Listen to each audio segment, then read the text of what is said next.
there's this really fundamental expectation of control when you run a small business. Like you manage your inventory, you balance your books, you hire your team. And generally speaking, if you put in the hours, you see a predictable result. Right. You build a system and it works. Exactly. But then the moment you open up a social media app to actually market that business, that whole sense of control just completely vanishes. It's like you suddenly stop being a business owner. Yeah, you become an entertainer. Right. You're just standing on this crowded casino floor, basically pulling the lever on a slot machine. It is such a jarring transition. I mean, one minute you're analyzing a P&L statement, and the next you're, trying to figure out if pointing at floating text while some trending pop song plays will somehow translate into paying clients. And it is so exhausting. Yeah. Because you pull that lever with a random new trend or a new dance, some viral audio hook, and you're just crossing your fingers hoping for a jackpot of views. Yeah, and maybe, miraculously, some of those views actually turn into sales. But, the house always wins eventually. Totally. You end up spending hours stressing over the algorithm, acting like this amateur influencer, and just completely neglecting the actual mechanics of generating revenue. Well, the fatigue is real because the effort to reward ratio feels completely disconnected from reality. Like, you might spend 10 hours on a highly produced video that gets maybe 100 views. Oh, I've been there. Right. And then you accidentally post a blurry photo of your coffee and it gets 10,000 views. It trains you to just throw things at the wall. Which is just the absolute antithesis of a sound business strategy. So that brings us to our mission for today's deep dive. We are talking directly to you, the listener, who is just completely burnt out on playing this social media slot machine. Yeah, today's about changing the rules of the game. Exactly. Today we're going to teach you how to become the casino. We want to completely dismantle that whole trend-chasing mindset. And to do that, we're relying on this incredibly pragmatic guide published on the Whoop Social blog. It's written by Frank Heidenreich, and it's called Relevant Social Media Content, a framework for small businesses. I love this piece. It's so good. The whole goal of this material is to shift your approach from that emotional, stressful guessing game into a really rigorous, almost mathematical framework. Yeah, we want to help you turn your social media presence into an automated, revenue-generating flywheel, one that relies on actual predictable systems and real demand signals from your customers. Rather than whatever dance happens to be trending on TikTok today. Right, exactly. So the author sets up this core premise right at the very beginning that I think fundamentally challenges how most marketers operate. Yeah, before we even get into talking about systems or funnels, we really have to redefine the target we're aiming for. We have to separate the concept of new from the concept of relevant. Let's pause there for a second because on social media, new feels like literally the only currency that matters. It does. It really does. Every app is always pushing the newest feature, the newest meme, the newest format. If you aren't doing the new thing, you just feel completely invisible. Well, that's the illusion the platforms create, right? They want to keep you producing content. But new and relevant are absolutely not synonyms. No, not at all. New is basically a sugar rush. It gets a fleeting reaction for maybe 24 hours. Relevant, on the other hand, is the nutritional meal. I like that analogy. Yeah, relevance is what actually gets the right people to stop scrolling, read your perspective, and eventually, pull out a credit card. So to really grasp why relevance is so much more powerful than novelty, we need to look at the psychology of the people who are actually using these apps. And the guide brings in some Gallup research on user behavior that just completely reframed how I view an audience. Oh, the numbers are so eye-opening. So Gallup actually found that only 49% of Facebook account holders say they post content at least occasionally. Which is wild. That leaves 51% who do absolutely nothing. Exactly. They are essentially digital ghosts. They're the silent consumers. The majority of your potential audience is just passively consuming. Right. They aren't liking your posts, they definitely aren't leaving comments, and they certainly aren't sharing them to their own feeds. Because they don't want to risk their own, social capital by publicly endorsing a brand. Yes, exactly. They are just scrolling, reading, and judging you silently. So if your entire strategy is built around getting people to comment on a viral trend just so the algorithm rewards you, you are completely ignoring the silent majority of your actual buyer. We're ignoring the people with the money. Yes. Yes. That introverted procurement manager with a massive corporate budget is never, ever going to leave a fire emoji on your funny video. Never. But they will absolutely read a highly relevant, detailed post about a specific problem they are currently facing. And that completely shifts the entire paradigm of what you should consider a successful post. Your relevance has to work on the people who will never interact with you until the exact moment they decide to buy. Which is a huge mental shift. It is. And Frank Heidenreich doesn't just leave relevance as some sort of vague vibe. He provides a really strict three-pronged checklist. He calls them the 3 anchors. And the rule with these anchors is non-negotiable, right? Completely non-negotiable.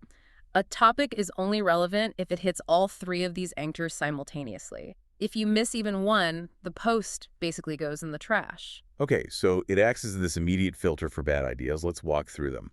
Anchor number 1 is audience demand. Right. And the underlying philosophy here is that you are not creating demand. You're catching it. Exactly. You're catching it. That statement alone removes so much pressure for me. Like, you don't have to be some Madison Avenue advertising genius inventing a desire out of thin air. No, because your audience is already walking around with questions. They're already debating these topics in their heads. Right. So true relevance is just having the situational awareness to step into the conversation they are already having. Spot on. So then, moving to anchor number 2, we look at business alignment.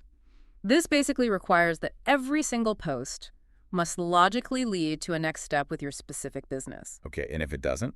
If it doesn't, the author labels it content debt. Okay, I have to play devil's advocate here for a second because I hear marketers say all the time that attention is attention, right? And all brand awareness is good awareness. Yeah, that's a very common belief. So let's say I run an accounting firm and I decide to post a hilarious video of my golden retriever wearing reading glasses just chewing on a calculator. Okay, I can picture. And it goes massively viral, like 3 million views.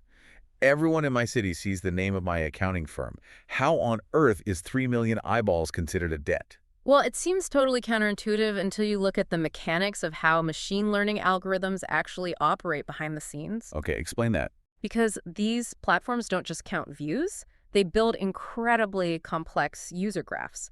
So when you post that funny dog video and it goes viral, you are actively training the platform's algorithm on who your ideal audience is. Wait, really? Yes.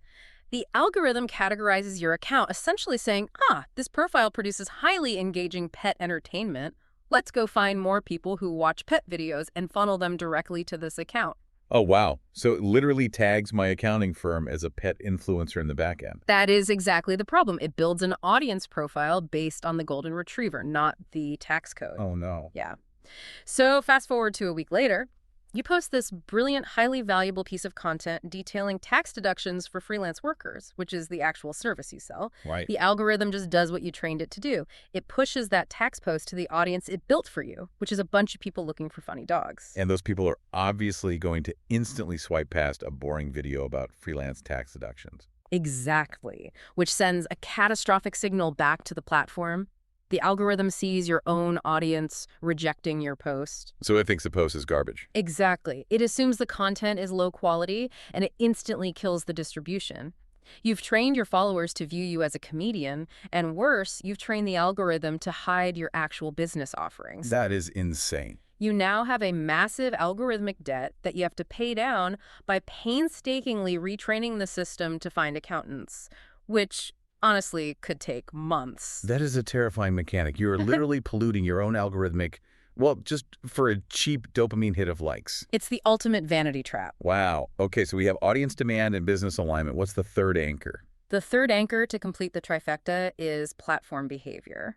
This means the content has to strictly match how the specific platform delivers information and how users organically consume it. So we have to completely discard that lazy habit of creating one video and just blasting the exact same file across LinkedIn, Facebook, Instagram, and TikTok. Yes, absolutely. You can't just copy-paste. To understand why platform behavior is so critical, the author cites some fascinating Pew Research data regarding TikTok specifically. Okay, what did they find? Among U.S. adults who regularly get news on TikTok, 84% say they get that information from people they do not know personally. Wait, 84%, that's huge. They are relying almost entirely on complete strangers. Yeah, and that statistic reveals a really fundamental shift in platform architecture. If you look at older platforms like Facebook or LinkedIn, they were historically built on the social graph. Meaning connections, right? Exactly. Content distribution is heavily influenced by who you know, where you work, who your friends are. There's this baseline of familiarity. Right, you're usually talking to warm connections. But TikTok pioneered the interest graph. The algorithm there doesn't care who your friends are at all. It only cares about what concepts hold your attention. Therefore, you are almost exclusively speaking to strangers. I can see how that totally ruins traditional marketing hooks. Oh, for sure. Like, if I start a TikTok video by saying, "Hey guys, happy Friday, just want to give you a quick update on what the team has been doing at the shop this week," I'm basically dead in the water. You lost them on Hey Guys. Right. A stranger scrolling their For You page doesn't know my team, doesn't care about my shop, and certainly doesn't care that it's Friday. They are going to swipe away in half a second. Exactly. The hook has to offer immediate standalone value to a stranger. You have to start directly with the problem. Like, if your local bakery isn't getting repeat customers, you are probably making this menu mistake. No, that hooks a stranger. Yes. So when we combine these three anchors catching existing demand, strictly aligning with your revenue goals to avoid content debt, and natively matching the platform's psychological dynamics, we elevate a random social media post into an actual strategic business asset. It's a really fantastic filter. So let's say we've internalized these ground rules. We know what true relevance looks like mechanically. The next logical hurdle is figuring out exactly who we are trying to be relevant to. Right, the target audience. Yeah, which brings us to the second major phase of the framework, engineering the ideal customer profile, or ICP, and really structuring the sales funnel. Now, if you ask most business owners for their ICP, they usually give you a very rudimentary demographic breakdown. Oh, like, we sell B2B software to mid-level HR managers at companies with 50 to 200 employees. Exactly, which sounds super professional, but it's incredibly dry. It's basically just a census report. Yeah, it doesn't tell you how to actually talk to them. Right. Now, the demographic data, the industry, business model, maturity, target function, that's all a necessary foundation. But the guide introduces a secondary filter that really brings the profile to life. And what is that? He calls it the daily life filter. Oh, I like that. Yeah. So we need to stop thinking of them as a generic job title and start thinking of them as a highly stressed human being sitting at a messy desk at 2:00 p.m. on a Tuesday. That is the exact mindset you have to ask. What is that person actually doing during their workday? What arbitrary metrics are they being held accountable for this quarter by their boss? And perhaps most illuminating, what are they just desperate to avoid? Yes. Let's actually apply that to your HR manager example. Knowing their title might lead me to write a really generic post about like 5 ways to improve company culture. Which everyone has read a million times. Right. But if I use the daily life filter, I realize that, hey, it's Q4 right now. That specific HR manager is currently drinking lukewarm coffee, and she is terrified of the mass exodus of employees that always happens right after year-end bonuses are paid out. Oh, that's such a real scenario. She is totally dreading that recruitment budget meeting she'll have to survive in January. Exactly.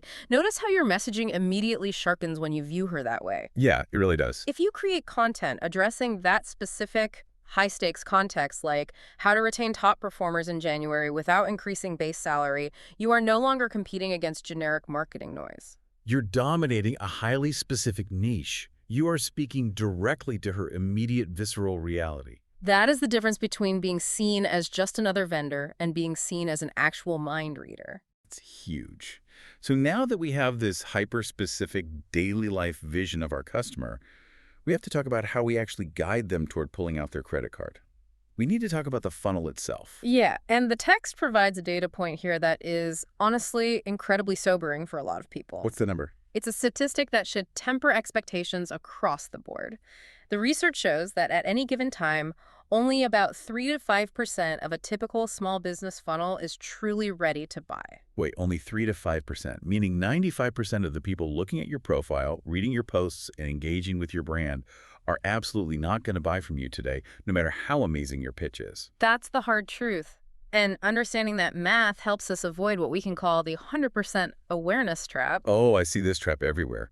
It's when you look at a brand's feed and literally every single post is broad, generic, top of the funnel content. Yes, exactly. It's just inspirational quotes, funny memes about Mondays, or super superficial industry news. And it happens because awareness content is psychologically very safe to produce. It's easy, and it triggers the platform's reward systems. Like the dog video we talked about. Precisely. You post a broad, relatable joke about your industry, it gets lots of likes and shares, you get a massive dopamine hit from the notification bell, and you sit there feeling like you are just doing great marketing. But then the month ends, and you look at your books, and you wonder why your revenue is entirely flat. Because you aren't actually walking anyone down the path, you're just waving at them from the side of the road over and over again. That's a great way to put it. So how do we fix it? To fix this, the source prescribes a very specific balance. We need to categorize every piece of content before we create it into one of 3 buckets: awareness, consideration, or decision. Okay, and what's the recommended mix? The ideal mix is roughly 60% awareness, 30% consideration, and 10% decision. Let's break down the distinct job of each stage in this framework, because they all have different functions, right? Absolutely. Awareness content isn't just about being funny. Its actual job is to get attention by labeling the prospect's problem using their exact words. Okay, and consideration. Consideration content's job is to earn trust. It lays out different approaches to solving the problem, it highlights the unvarnished trade-offs of each approach, and it overcomes typical anxieties. And finally, the decision content. Decision content's job is simply to capture revenue. It shows undeniable proof, breaks down your specific process, explains the logic behind your pricing, and details exactly what happens the minute they sign the contract. Okay, so to visualize that 60-30-10 mix for, let's say, physical therapy clinic. Okay, let's do it. 60% of the time, I'm posting videos saying, here is why your lower back hurts after sitting at your desk all day. That's awareness. Right. Then 30% of the time, I'm posting detailed comparisons. Here is the difference between physical therapy, chiropractic adjustments, and surgery for that specific disc pain, along with the pros and cons of each. That's consideration. Spot on. And 10% of the time, I'm posting, here is what your first session at our specific clinic looks like, here is what insurance we take, and here are 3 local patients who avoided surgery by working with us. That is a beautifully structured funnel, and the reason you absolutely must have that robust middle section, that 30% consideration content, is validated by HubSpot's 2024 consumer behavior findings, which the author incorporates. Oh, I love some fresh data. What did HubSpot find? The data shows that 59% of consumers prefer to gather information entirely on their own rather than speak to a human when researching a brand or product. Wow.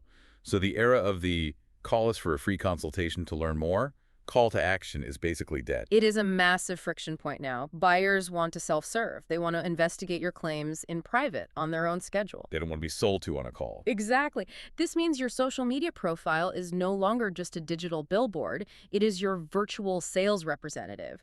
You have to build a comprehensive pipeline of self-serve research right there on your feed. Because almost 60% of your buyers want to make up their own minds before they ever reveal their email address or pick up the phone. Exactly. And if you don't provide that deep, specific consideration content, they will simply click over to a competitor who does. So you really have to treat your feed like a self-serve library for a highly skeptical buyer. Yes. But that leads to a really modern problem. If I'm writing consideration content, say a post about the pros and cons of accounting software, how do I stop it from sounding like everything else on the internet? Right, because of AI. Exactly. Yeah. We live in a world where a teenager can just ask an AI chatbot to generate that exact pros and cons list in 3 seconds. How do we achieve what the text calls defensible differentiation? This is such a critical point. It's the dividing line between true thought leaders and people just adding to the noise. The author provides a phenomenal stress test to guarantee your content is uniquely defensible. Okay, I need to hear this. He suggests you find the most common advice or the top-ranking articles in your niche, and you write the exact opposite, but an opposite that is still fundamentally true. Wait, write the opposite that is still true. That sounds like a riddle. Walk me through how that actually looks in practice. Okay, let's say you run a boutique marketing agency. The overwhelming generic advice in your industry is, you must post on social media every single day to grow your business. Right. Everyone says that. So to stress test your differentiation, you formulate the opposite argument. Posting every day will actually destroy a small business brand. Okay, that's a really great hook. but I can't just be a contrarian troll just for the sake of engagement. I have to prove it. And the proof is exactly what makes it defensible. You back up that contrarian hook with hard evidence based on the reality of your ICP. How so? You explain that under the constraints of a small team with a tight budget, posting daily inevitably leads to creative burnout, low-quality content debt, and algorithmic fatigue. Ah, I see. And then you show a tangible before and after case study of a client who reduced their posting frequency from 7 days a week down to 2 and saw their lead quality actually skyrocket because they finally had the time to write deep, thoughtful material. Oh, that completely reframes the conversation. As the guide points out, if you can't show evidence, your content is just a remix of a Wikipedia page. Exactly. Just noise. But if you can back up a contrarian truth with budget constraints, team size realities, or hard data, you possess a defensible point of view.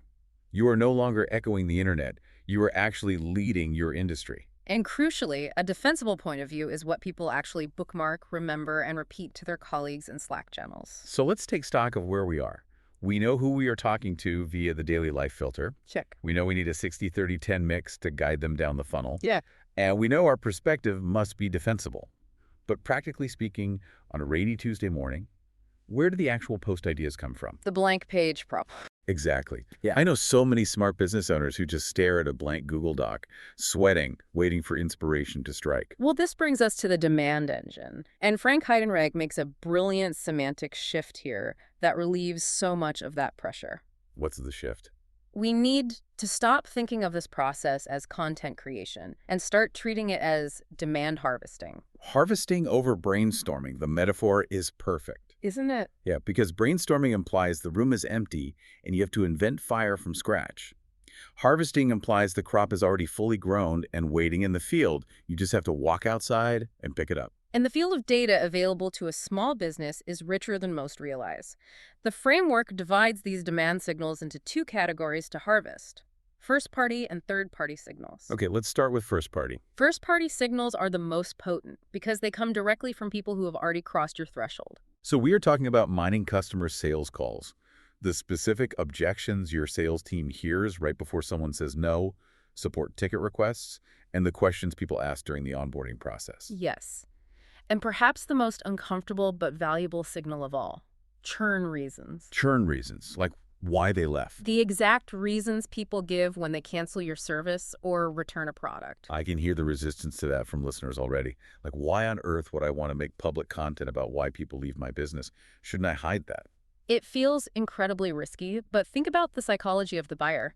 If one person canceled your software because they felt it was too difficult to integrate with their legacy CRM, there are likely 10 other prospects currently hovering over the buy button, hesitating for that exact same reason. That makes a lot of sense. By taking that churn reason and turning it into a piece of consideration content, say, a brutally honest teardown of exactly how long your integration takes and where the common hiccups are, you preemptively disarm the objection for those next 10 buyers. Wow.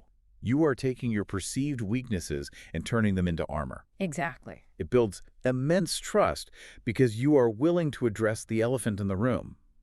What about the third-party signals? Third-party signals represent pure intent from the broader market. This includes direct messages, comments on your posts, and crucially, comments on your competitors' posts. Oh, snooping on the competition. Always. But the author also points out a very clever signal to watch for.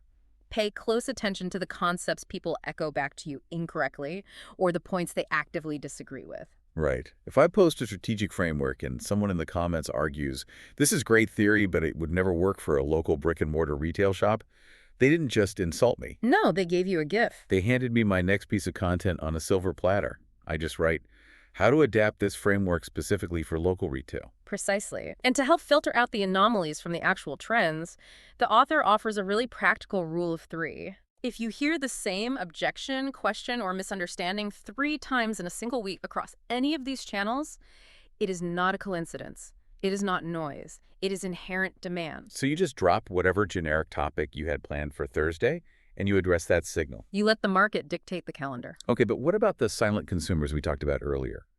The 51% who aren't leaving comments or jumping on sales calls. Right, the ghosts. The text introduces this fantastic metaphor about using your website analytics as a polygraph.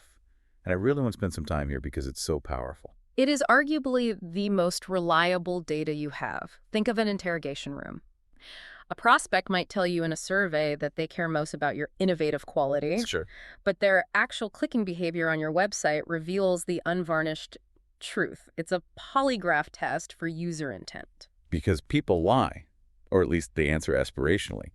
But data doesn't lie. Exactly. You look at the on-site search keywords. What are people actually typing into that little magnifying glass icon on your homepage? Right. Look at your user flow paths. When someone reads your beautiful, inspiring About Us page, where do they navigate immediately afterward? Because that behavior reveals their true underlying anxiety or desire, regardless of what they might admit to. Yes, and whatever they are searching for next is exactly what your next piece of top-of-funnel social media content should be.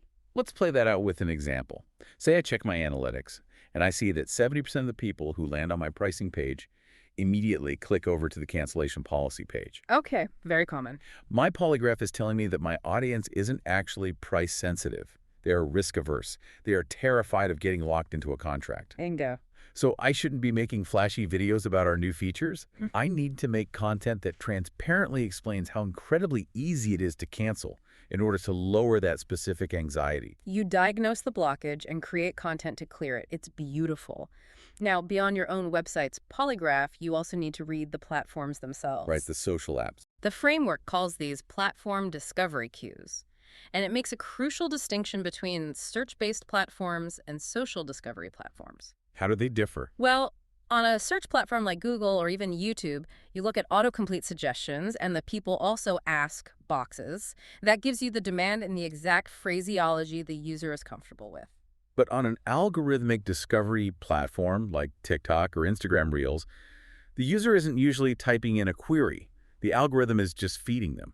Exactly. So the discovery cues are different. You have to look at hashtag ecosystems, creator Q&As, and what the platform expects to categorize in your niche. Which naturally leads to the somewhat chaotic topic of participating in trends. Yes, trends. The guide pulls in some really compelling data from eMarketer, citing a November 2024 MBOTH research study. It found that 25% of consumers actually want to see brands participating in trends and using popular phrases or slang. Okay, so 1 in 4 people want to see your brand acting like a native internet user. Yeah, but the source includes a massive blinking warning light here, right? Because nothing destroys brand equity faster than a corporate account forcing a trend that makes zero sense. The caveat is the entire strategy. The author warns that participating in a trend is only valuable if the trend stays strictly inside your category. Meaning? You should not be chasing what is trending globally. You are identifying what is trending within your specific industry niche so you can apply a relevant business angle. Okay, let's say there's a trending audio clip going around of someone saying, when you finally figure out the secret. I know the one. If I run a B2B IT consulting firm, I shouldn't use that audio to show a video of my team eating pizza in the break room just to get views. No, that's content debt. Right. I should use that audio while recording a screen capture of a hidden shortcut in Microsoft Excel that saves accountants 3 hours of data entry a week. Yes. I'm participating in the cultural trend, but I'm anchoring it firmly inside my category to provide actual value. You borrow the cultural momentum, but you direct it into your funnel. Perfect. Now, it's basically impossible to talk about harvesting data and analyzing text without discussing artificial intelligence. It's the elephant in every marketing room. Every tool on the market is currently promising that AI can just run this whole system for you with one click. But Frank Heidenreich takes a very specific, disciplined stance on the proper role of AI in this framework. It's the difference between using a tool and letting the tool use you. Well said. The guide explicitly states, you do not use AI to be the source of your ideas. You do not open ChatGPT and prompt it with, write me 5 engaging LinkedIn posts about commercial plumbing. Okay, because if you do that, you just get robotic sludge. Exactly. Think about how large language models actually work. They operate on predictive text mechanics. They predict the most statistically average next word based on the entirety of the internet. Right. So by definition, asking an LLM to be creative results in a synthesis of the most average generic thoughts available. It is the exact opposite of the defensible differentiation we discussed earlier. So if it can't create the ideas, what is its actual role? The author advocates using AI purely as a processor, a high-speed synthesizer of your unique, messy, raw data. Okay, so I feed it the gold mine we just harvested. I take my messy, bulleted notes from a sales call. I take screenshots of 12 confusing customer support emails. I take the rough transcript of a webinar Q&A, Yep. and I just dump all that proprietary first-party data into the AI. Exactly. And then your prompt needs to be highly analytical. You don't ask it to write a post. You ask it to classify the themes within that raw data. Oh, I see. You ask it to extract the recurring objections. You instruct it to uncover the underlying anxieties hidden in the tone of the transcripts. And most crucially, you ask it to organize the desired end states using the exact vocabulary your target audience used in the data. So my prompt would be like, act as a data analyst, review these 15 customer support tickets, and identify the 3 most common points of friction, using the customer's exact phrasing. Yes. You use the AI as a highly efficient librarian to organize the chaos, but the insights belong to your actual customers, not the internet average. That's brilliant. When you constrain the AI to process only your proprietary data, you end up with a queue of highly actionable topics deeply rooted in the reality of your business. Exactly. Okay, let's play this out. We've done all the work. We've harvested customer calls. We've interrogated our website polygraph. We've used AI to categorize the anxieties. You're sitting on a gold mine. Suddenly, I have a spreadsheet with 150 demand-backed, highly relevant ideas, which introduces a brand new problem. Paralysis by choice. It happens so often. How do I decide what to film on Wednesday morning without getting completely overwhelmed? When everything looks like a good idea, execution just grinds to a halt. So, to solve this bottleneck, the framework introduces a brutal, non-spreadsheet 5-point scoring system. I like the sound of brutal. The author emphasizes that this shouldn't be some massive, complex algorithm you build in Excel. It's just a quick 1 to 5 scale designed for speed and predictable prioritization. All right, let's stress test this system. We grade every idea from 1 to 5 across 5 specific criteria. Criteria number 1 is demand strength. So demand strength looks at volume and cross-channel verification. Okay. Does this topic appear in multiple places? Did you hear the question on 2 different sales calls? Spot it in 3 blog comments and verify it in your site's search queries. So if it's everywhere, it scores a 5. Exactly. If it was just one weirdly specific email from a confused vendor, it scores a 1. Frequency equals strength. Yeah. Simple enough. What's criterion number 2? Criterion 2 is problem proximity. Which means? This measures the acuity of the pain. Is this an acute pain point with immediate negative business implications, or is it just a theoretical, interesting debate? Right. So if I'm an attorney, a sudden change in local tax law that will cause my clients to be fined next month, that is a bleeding neck problem. That's a 5. A definite 5. But a debate over whether the new iOS update has an ugly interface might be highly talked about, but it doesn't cause actual pain. So that scores a 1. Perfect example. Moving to criterion 3, business value. We touched on this during our content debt discussion earlier. Yeah. Can this topic logically and smoothly lead to the core service you sell without feeling like a bait and switch? It's the honesty check. If I'm a web designer and I want to do a post about the psychology of color theory in retail, the business value is a 5. Right, because it naturally establishes your expertise and leads to someone hiring you to design their site. But if I want to do a highly produced video reviewing my favorite local coffee shops, unless my niche is strictly designing websites for coffee shops, the business value is a 1. It absolutely does not lead to my checkout page. Exactly. You drop it. Now, criterion 4 is the one the author notes is usually the topic killer, uniqueness. Why does uniqueness kill so many good ideas? Because it forces a really hard look in the mirror. Can I actually add anything new to this existing conversation? If your topic is the importance of fast customer service, it might have high demand and high business value. But if your only insight is you should reply to emails quickly, your uniqueness is 0. So how do you score high? To score high here, you must be able to inject a proprietary mini framework, specific benchmark numbers, a contrarian trade-off, or a concrete before and after case study. If you can't add new evidence, throw the idea out. Because the internet does not need another generic summary. Amen. Okay, the final criterion, number 5, effort versus payoff. This is the operational reality check that keeps small businesses from burning out. Oh, so important. If a topic is profound but will require 4 hours of research, 3 hours of filming, and a day of editing to explain just one time, it scores low. Interesting. because it is mathematically worse for your flywheel than a slightly less profound topic that you can explain clearly with one example and ship every single week in 20 minutes. Consistency always beats sporadic intensity. Oh. So we score our 150 ideas. We tally them up, and the ones with the highest scores get produced first.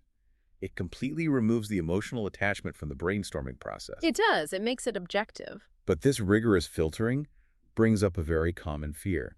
Like if I'm strictly filtering my ideas and I'm only talking about the top 10 bleeding neck problems my audience has, won't I just sound like a broken record? It's a really valid concern. Marketers get bored of their own messaging long before the audience does. So true. But the source solves this by drawing a crucial distinction between a topic and a point of view, or POV. Okay, this feels like the unlock for sustainable creation. It absolutely is. You can and absolutely should revisit the exact same high-scoring topic every few weeks, but you must attack it from a completely different perspective each time. Because repetition without new evidence is just annoying. Exactly. But repetition from fresh, varied perspectives is how you build a real moat of authority. Think of the topic as a diamond. You're just shining a light through a different facet each time. I love that.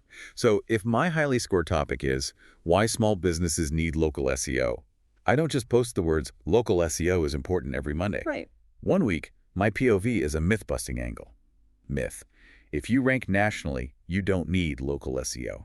Yes. The next week, my POV is an honest trade-off. The high financial cost of Google Ads versus the slow time cost of organic local SEO. Perfect. And the week after that, my POV is a teardown, reviewing the local SEO of 3 plumbers in our city. You are hitting the exact same demand and business value every time. But the varied POV keeps the feed dynamic and proves that your expertise isn't just surface level. Okay, we have our perfectly scored topics. We know how to vary our points of view. Now we arrive at the final major hurdle. How do we actually turn these strategic ideas into daily content without it becoming a second full-time job? Right, the actual execution. Yeah, the content engine. This is where strategy meets the assembly line. The author introduces a completely foolproof engine formula. Topic to angles to formats. The source uses a really expansive bakery example to illustrate this engine, and we should definitely walk through it step by step because it clarifies exactly how a single idea multiplies. Let's build the engine. Step 1 is the topic. You ran your scoring system and identified a high-demand, high-proximity topic. Why your local bakery isn't getting repeat customers. Great topic. Real pain for bakery owners. Yep. Now, instead of just making one vague post, we move to step 2, angles. The text suggests deriving multiple specific entry points for this single topic. Right, let's look at 4 distinct angles for that bakery. The first is a myth angle. Okay. The myth angle challenges a false belief. For the bakery, the myth might be, customers only care about the cheapest price. Yeah. You use this angle to debunk the idea that loyalty is tied to discounting, proving instead that it's tied to experience. Angle 2 is a mistake. This points out a common operational error. You are posting beautiful, high-res photos of your custom cakes on Instagram, but you have absolutely no link or clear path for a user to actually order one. Ouch. Yes. Angle 3 is a checklist. This is pure, actionable utility. The 7-day follow-up flow. You provide a step-by-step checklist of what the bakery owner should do after delivering a wedding cake to ensure that family comes back for every birthday and anniversary. And angle 4 is a teardown. Which is analytical. How to audit your physical in-store menu board as if it are a website conversion page. You analyze font size, decision fatigue, and eye tracking. Just look at the efficiency there. From one single topic, we have generated 4 completely distinct, highly valuable pieces of content. And they all drive toward the exact same business goal, which is consulting for bakeries, but the entry points are totally different. So we have our topic and we have our angles.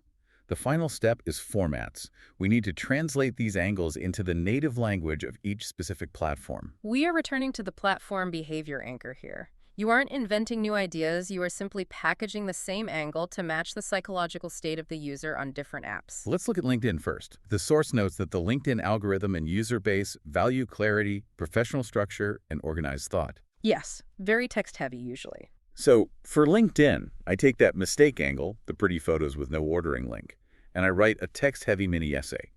I start with a bold hook sentence about lost revenue. I write 3 clean, highly readable paragraphs explaining the psychology of impulse buying. And I end with one decisive professional takeaway. It's scannable and authoritative. Perfect for LinkedIn. Right. Now, take that exact same mistake angle over to TikTok. TikTok values visual brevity and pattern interruption. You cannot just read your LinkedIn essay to the camera. Definitely not. On TikTok, I turn it into a rapid-fire 15-second visual critique. I use the green screen feature to put an actual anonymized bad bakery Instagram profile behind me. Good visual. I physically point to the lack of a link in the bio. I put a massive red text graphic on the screen estimating the lost revenue, and I give them one quick fix. It's fast, visually engaging, and highly specific. And then we look at Instagram, which the text notes bridges the gap between quick visual tips and aesthetic expression. Right, so for Instagram, I could take the myth angle that people only care about price and turn it into a beautifully designed 5-slide carousel that breaks down the math of customer lifetime value. It looks great, and people will save it to their collections. You ideated once, and you supplied 3 different platforms with native, high-performing content. It's so efficient. But there's a much deeper revenue-driven reason why this formatting step is so critical. It's not just about appeasing the algorithm. It relates to a massive shift in consumer behavior, backed by a PwC report cited in the text. Ah, the social commerce shift. This changes everything about how we view these apps. The PwC data is staggering, really. It shows that 46% of consumers now directly buy products or services through social media platforms. Almost half. Yes. And that number was only 21% back in 2019. Almost half of the consumer base is treating Instagram, TikTok, and LinkedIn like Amazon. They aren't leaving the app to go to your website. They are making the buying decision right there in the feed. Which means your format isn't just a wrapper for your ideas. The format is the checkout aisle. Wow, yes. Because half of your audience is primed to convert inside the app, your formatting dictates the friction of the conversion path. So if your TikTok video format doesn't natively and seamlessly guide the user's eye to the link in your bio, you lose the sale. Or if your Instagram carousel doesn't end with a clear prompt to send a DM for an automated link, you are actively losing sales. The packaging is as important as the product. If the format is clunky, the sale is lost. Okay, so we've built this incredibly efficient engine, but human nature dictates that we will eventually get tired of running it. Burnout is inevitable without systems. The source provides strategies for systemizing this execution, so it actually sustains itself over the long haul. The first systemization tactic is establishing weekly staples. Which means locking in recurring formats, like having a Mistake Monday post, a Teardown Wednesday video, and Checklist Friday newsletter. I know creative marketers often bristle at this. They feel it's too rigid or uninspired. Yeah, it feels like a factory. But the guide makes a compelling case for why this rigidity is actually a massive advantage for both the consumer and the creator. From the consumer side, it's about reducing friction, right? Exactly. It lowers the cognitive overhead for the reader. When your audience sees Tear Down Wednesday pop up on their feed, their brain instantly categorizes it. They know exactly what kind of value they are about to receive. Right. They don't have to spend mental energy figuring out the premise of the post. Familiarity breeds engagement. And for the creator, it completely eliminates the blank page syndrome. You aren't staring at your laptop on Wednesday morning wondering how to present an idea. The structural mold is already built and approved. You just pour this week's high-scoring topic into it. It turns a 2-hour task into a 20-minute task. I love that. Now, the second systemization tactic is my favorite. The author calls it the double down rule. Oh, it's aggressively pragmatic. Tell me about it. The rule dictates that if an idea works, like if a post gets unexpected traction, high-quality saves, and thoughtful comments, you do not just pat yourself on the back, check it off the list, and move on to the next random topic in your spreadsheet. No. You immediately hit that same topic with 3 to 5 more related angles over the next 14 days. You strike while the algorithmic iron is hot. You milk the demand signal before the audience's attention shifts to something else. Exactly. A concentrated miniseries will always outperform a scattershot collection of one-hit wonders. That makes total sense. If that post about the bakery's broken ordering path went viral, you pause your regular schedule. You spend the next 2 weeks posting about ordering software comparisons, how to train staff to handle digital orders, and the psychology of digital menu design. You completely dominate that micro niche while the audience is hungry for it. You build a comprehensive library around the spike in interest. Now, the text does briefly acknowledge that technology can assist in this systemization, specifically mentioned in the author's own platform, Roop Social. Yes, the guide notes that once you have done the difficult, manual, labor-like defining your pillars, understanding your ICP's daily life, and mapping your funnel stages tools like Whoop Social can take those strategic inputs and generate a 30-day backlog of brand-compliant topic angles in a matter of minutes. But the critical caveat there is that the software is an accelerator for the formatting, not a replacement for the strategy. Absolutely not. The brutal rigor of the 5-point scoring system, the empathy of the daily life filter, and the demand harvesting from your churned customers. That has to come from your human brain. Yeah, AI can assemble the engine parts, but you have to draw the blueprints. Yeah. Automation applied to a flawed strategy just produces garbage at scale. The foundation must be sound first. All right, let's kind of zoom out and look at the entire architecture we've built today. We started with the promise of moving you from an exhausted gambler pulling a slot machine to the manager of the casino. You did. The source provides an ultimate one-sentence summary of this entire flywheel, and it serves as the perfect recap. The entire system really boils down to this. Find relevance, gather signals, score brutally, turn topics into angles, and use feedback to guide the next round. Let's really cement that in our minds. Find true relevance by hitting all three anchors. Demand, alignment, behavior. Gather intent signals from your customers' objections and your website's polygraph. Score those signals brutally so you only execute on the bleeding neck problems. Be ruthless. Turn those winning topics into multiple angles and platform-native formats. And finally, use the comments and the sales data from those posts to feed the engine for the next round. When you execute that closed-loop system, social media marketing fundamentally transforms. It stops being a daily guessing game and becomes a compounding business asset. We always want to leave you with a concrete next step. Yeah. If you are listening to this right now, driving in your car or sitting at your desk, and you want to start building this flywheel today, the guide offers a very specific starting protocol. Yes, here is your immediate action plan. First, select just one of your core business offerings. Don't try to boil the ocean. Pick one pillar. Keep it incredibly focused. Second, go gather 20 legitimate questions, objections, or friction points verbatim from your actual customers. Where do they find them? Pull them from your CRM, your sales call transcripts, your support inbox, or even the questions people ask you at networking events. And use their exact messy vocabulary, right? Don't clean it up into marketing speak. Yes, keep the raw phrasing. Third, run those 20 raw questions through the 5-point rubric we discussed. Demand strength, problem proximity, business value, uniqueness, and effort. And you have to be absolutely ruthless here. Cut the bottom 10 immediately, no matter how much you personally like them. Finally, take the top 6 to 10 scoring ideas and map them out as a condensed 2-week content series. Okay. Ensure that the series hits all stages of the funnel, starting with awareness to label the problem, moving to consideration to weigh the options, and ending with decision to capture the intent. And as you post them, do not optimize for impressions or likes. Optimize for moving the silent consumer down that funnel. If you commit to that exercise, you will literally feel the framework take over. You really will. You'll notice a massive drop in your own anxiety. Each piece of content will start to naturally dictate what the next piece should be. You transition from an exhausted artist waiting for a muse into a scientist iterating on hard data. Which is exactly what we promised at the start. It brings us full circle. When you operate like a data-driven scientist, you are no longer standing on the casino floor hoping for 3 cherries. You are up in the manager's office. You are the house.